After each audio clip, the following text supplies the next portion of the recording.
they're about 10 to 15 times that of Jupiter, and several times larger than Jupiter in radius. But when you compare that with a sun the size of ours, that's like saying, you got a hummingbird orbiting a buffalo. So, because mass is really what determines it. And the thing about a brown dwarf star is that they can support life, but they're very dirty. And the reason why they're dirty, and that in turn makes them incredibly difficult to observe. That's the reason why it's a Johnny-come-lately to astronomy, is that they ignite like our sun did, and then, however, they lack the ability to maintain a nuclear furnace, so to speak. And so our sun continues burning brightly because it has the mass. The brown dwarf doesn't. And so it's more like the charcoal briquettes in your backyard barbecue, and they get white and then they bank off, and if you're into barbecue, that, you want to wait until your coals get it, nice and white. And then, they're at their peak, and that's when you put on the meat, because then they start banking off and you're not going to wind up with an overcooked outer and an undercooked inner. Well, and all the gases have burned off, and you're just dealing with hot carbon. Yeah, exactly. But in space, what happens with these things is they have this that happens, and then they're perpetually shrouded with all of this dust and debris that is created by their ignition, which never is able to settle into anything. And so they can be observed in the infrared, but in terms of the visible light spectrums, which is an incredibly narrow band, there's something that, no, you're not going to see them until they're fairly close in, and that's the case with this. Now, what I do with the testing, and this article that I just put up is Planet X nearing perihelion. There are a lot of folks, even other researchers out there, and it's very nice to hear. And they compliment me on my image analysis method, which I do is called gamma testing. And gamma testing is something we can do with digital images. You cannot do it with celluloid images, with film. And so with gamma testing, it's like, you have a stereo system, and you can set your different frequencies, highs, lows, bass, treble, all these things, and you can play around with all that. But then you have the big volume knob. And when you turn that down, turns down everything. When you turn it up, turns up everything. But there are some things that'll stand out. So you turn down the volume knob, and, you're listening to Bee Gees or something, and what do you get? Boom, boom, boom, boom, boom, boom, boom. You're getting the bass drum. You're getting something that can really punch through in that very limited, amount of power. Well, when I'm doing gamma testing, what I'm doing is it's just like on your stereo system. You're just cranking down the volume until all you hear left is the drum, or the, what other instrument can get past it. Now, in terms of images, that gets them down to, I reduce them down to hot images and cold images. And a hot image is one that is generating light into the lens of the camera. All right. Our sun is a hot object. It generates light directly into the camera lens. Now, cold images are lens flares and other forms of aberrations. And lens flares and aberrations are simply misdirection of other light sources. And so when you crank down the volume, because they're not generating, they're not sitting there thump, the thump, the thump, the thump like the bass drum, okay? They're going to fade out. They're going to disappear pretty quickly. And This is because lens flares are something that are going to happen directly in front of the camera lens or within inside the lens barrel itself, somewhere in the prisms. And so what I do is I use gamma, all right, which is purely a digital thing. Again, it will not work if you go out with an old Kodak camera and take a picture. No, that you don't have gamma settings with that. Gamma is only something that is new to digital photography. And that's really all you see anymore today. And unless you buy a coffee table book on Ansel Adams. But I just cranked the gamma down. And when I crank down the gamma, and if your listeners go to my website at marshallmasters.com, actually you're going to see what a gamma test produces right there in the image that it's right at the beginning, the one where the image says, is Planet X nearing perihelion? That is exactly what a gamma test is. And you're going to see the sun, and next to it, you're going to see another hot object. And that object has a blue tint to it. The sun has a red tint to it. And this is the reason why I'm saying, is Planet X nearing perihelion? In other words, is it approaching that point in its orbit, which is 3,600 years? It's a long period, elliptical orbit. It spends most all of its time in the southern skies, all right, until it swoops up around the sun. And it's orbiting the sun actually on two axes. It's going up and down like a yo-yo, but this yo-yo is steeply inclined. And at the same time, it's going around the sun. All right. And so it's tracking around the sun about every 380 days, opposed to our 365, which is the reason why even the ancients in the Colburn Bible tell us that it dances around behind the sun. We see it, we don't see it, we see it, we don't see it, we see it. But then eventually, as our orbits merge, all right, then we see it. Okay. And it just pops out from behind the sun. So if it's reaching its point of perihelion, what that says is that we're going to start getting into this phase where it is going to pop out from behind the sun so that everybody's seeing it. Now, we have folks that are, reporting videos all the time. And what you have to understand is something that's behind the sun, the only time you're going to be able to see it is near sunrise and near sunset.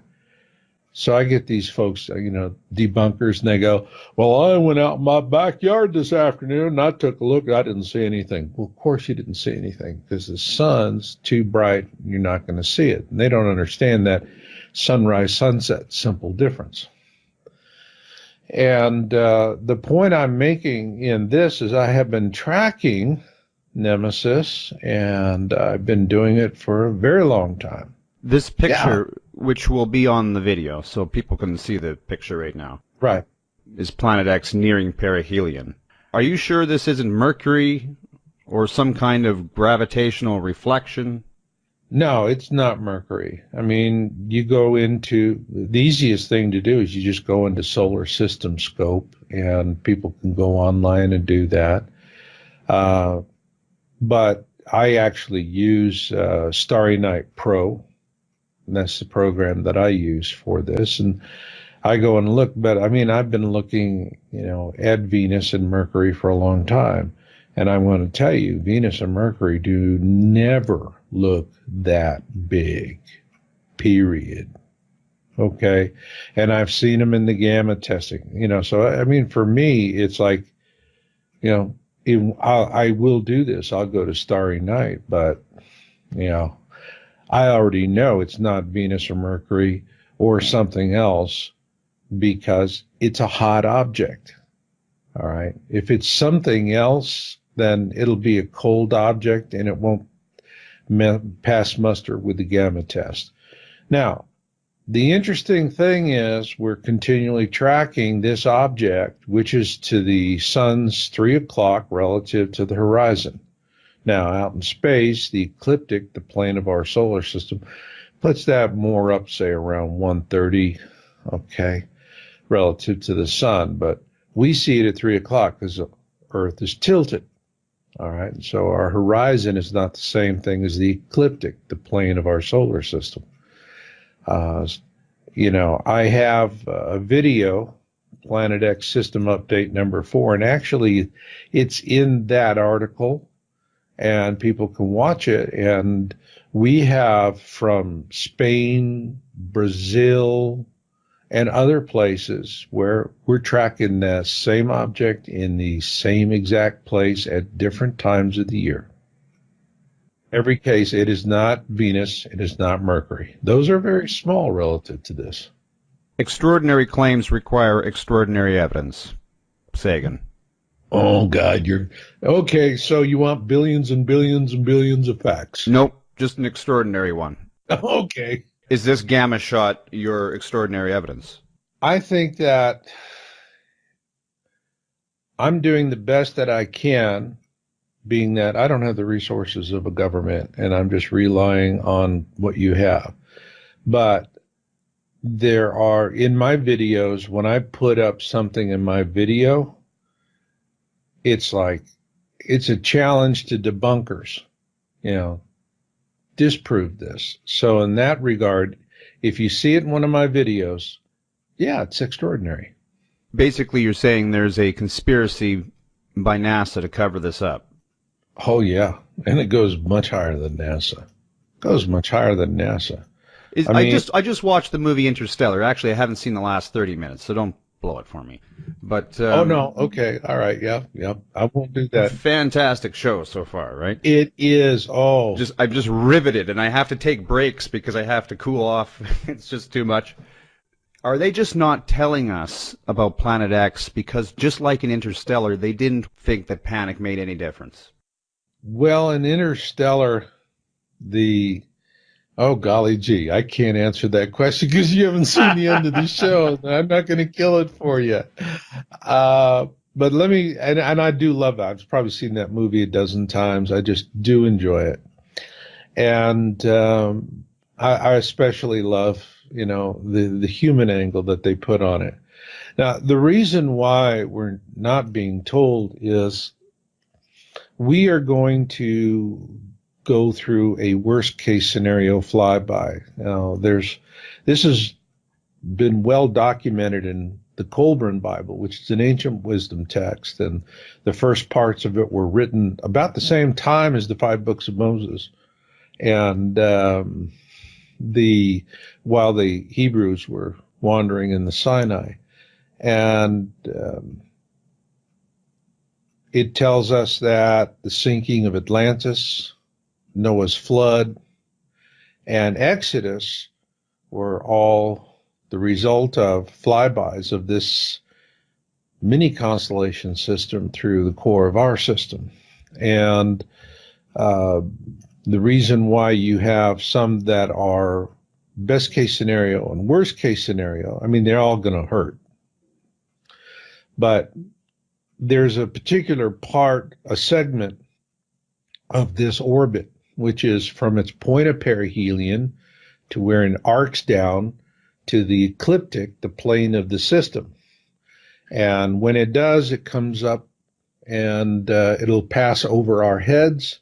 And when it crosses the ecliptic, it'll do it between the orbits of Mars and Jupiter. And this is the phase of the orbit that's very destructive for us. I call it the kill zone. And during Exodus, Earth was on the opposite side of the sun while Nemesis was in the kill zone when it crossed the ecliptic. This time, we're going to be on the same side of the sun. And the last time that happened was Noah's flood. All right, so we are going to have a pole shift event. And for those that are, read their Bibles. And to me, the Bible, I treat it as a wisdom text. And in that regard, there's a tremendous amount of preparatory information in there about what's going to happen. Days of darkness is something that is definitely going to happen because while Nemesis at the ecliptic is between the orbits of Mars and Jupiter, its outermost planet, Nibiru, will be passing between Earth and the Sun, somewhere between the orbits of Earth and Venus. And when that happens, it's, when we have, it's just simply going to be so massive, so large that when it passes in front of the sun, it's going to completely blot out all of the light. And then we're going to have a period of pitch black that is going to be quite disturbing. And then this is when the pole shift's going to happen, because then several bodies in this system will gain a what I call lithosphere lock on the surface of our planet. And that will then cause the shift. And you have a magnetic shift, and then you have a crustal shift. We're already in the process of a magnetic shift. All right.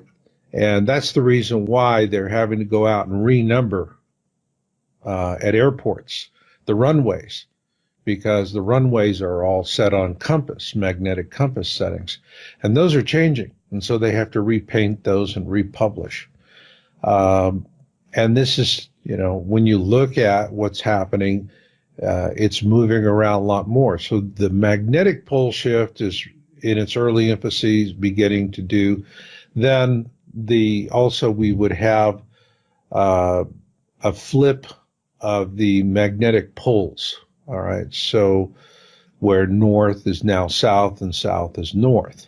And that's going to happen. This has happened in the deep time history of the planet. And there are those that say it takes, tens of thousands of years for that to happen, but they have found basalt flows, all right, volcanic basalt flows, where they could see that a magnetic reversal occurred in just simply maybe a matter of hours or days. So we're up against it with a really negative flyby. We're going to have a worst case scenario. Now, during the pole shift event, the story of Noah's flood, what we learned, there's almost 200 different deluge accounts. All right. Once you get out of the Bible and it's no longer Noah's flood, it's called the deluge. And the deluge was really the big slosh, because what happens is when the lithosphere of the planet moves, all right, the water is just going to slosh up onto the continents. All right. And you saw that in the movie 2012. They demonstrated, what that looks like, and those huge waves coming in and hitting and just, taking out vast amounts of shorelines. Well, most of humanity lives along a shoreline, or within 50 miles of it. And these are all going to be death zones. So what the elites really want to do is they want to reduce. This is a eugenics agenda. They want to reduce the population because it's really difficult to manage 7 billion people. You don't need 7 billion or 8 billion people to live like a prince and to be a god on your own planet. You can do it with a lot fewer people, and it's a lot easier to manage. So they're suppressing knowledge of this, not because they don't want to cause a panic, all right? If they were to make it, people, they would start moving inland, things would be shifting. That would not be good for their investments, and they're not going to be able to buy as many yachts and big yachts and have their little junkets and fun and do whatever they're doing. But you're going to have more people surviving the event, which means in a time when they're going to have to regain control of the planet. We do live on a slave planet. When 1,000 people own 90% of the world, okay, that's a slave planet. When, you can count the number of people on both hands that control as much wealth as the third poorest of the world's population. That's a slave world. Period. Let's not put happy faces on it. My God, here in America, half of all Americans, over half of all Americans, do not have the money in the bank right now to write a $500 check. That's a fact. We're all strapped and we're living paycheck to paycheck. So, and where's all this wealth? It didn't evaporate. It went into the hands of those that are controlling. So during this tribulation period, there's going to be a destruction. And one of the things that's going to be destroyed is all of these elaborate control systems that the elites who run the world, like puppeteers, all of their control systems are going to be completely and utterly shattered. Now, they're going to be living in their deep underground bases that are a mile to 2 miles deep. And they're going to live very well. And these things were, the money is that they sponged out of us in any number of different ways is what's fueling the building of these things. All right. And you have, they come out and they go, gee, we just lost billions and trillions of dollars. We don't know where they went. What do you know? That was what a big accounting error, I mean, it's like, if you said that to the IRS, they'd laugh at you and then nail you for everything you got, including your genetic code.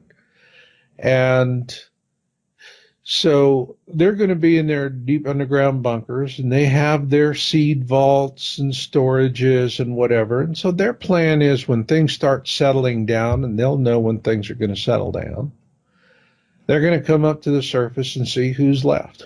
Now, Georgia Guidestones tell us that, this is a 10 Commandments for the 21st century. Some call it that.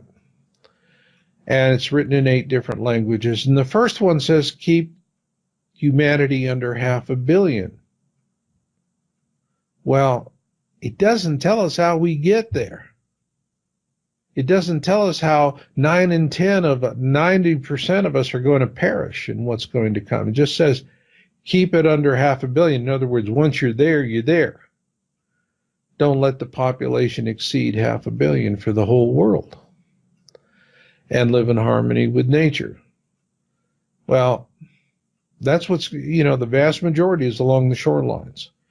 And when I look at people who are in denial, I mean, the 3 big reasons people are going to die during the coming Planet X tribulation is denial, procrastination, and location. Those are going to be the 3 principal causes of death. All right. Again, denial, procrastination, and location. If you can get people to deny